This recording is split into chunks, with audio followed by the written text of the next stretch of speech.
नमस्कार. मानव उत्थान मंचने पुन्हा एकदा एक नवीन उपक्रम सुरू केलेला आहे. तो म्हणजे सिग्नलवरचे जे मुलं आहेत, जे फुलं, गार्बेज बॅग्स, कधी कधी काहीच नाही, फक्त भीक मागतात किंवा या सगळ्या वस्तू विकतात, त्यांना सिग्नलवरून हटवायचं आणि त्यांना त्यांचा हक्क मिळवून द्यायचा. आता लहान मुलांचा हक्क काय असतो तर राईट टू एज्युकेशन.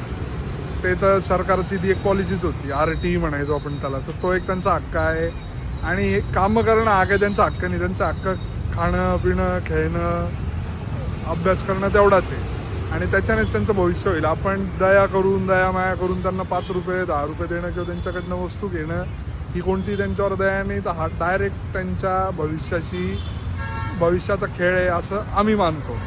तुम्हाला काय वाटतं तो विचार तुम्ही करा की त्यांना आयुष्यभर आपल्याला भीकच मागवत राहायची आहे की त्यांना पण त्यांचं भविष्य त्यांच्या पायावर उभं करायचं आहे, जेणेकरून त्यांनी पण आपल्यासारख्या नोकऱ्या व्यवसाय चांगले व्यवसाय करायला पाहिजे. सिग्नलवर हे ज्या गोष्टी विकणं हा व्यवसाय नसतो. हा एक फक्त भीकचाच प्रकार आहे आणि फक्त तुमची दया माया कमवायचाच एक भाग आहे. तर त्याचा विचार तुम्ही करा. थँक्यू.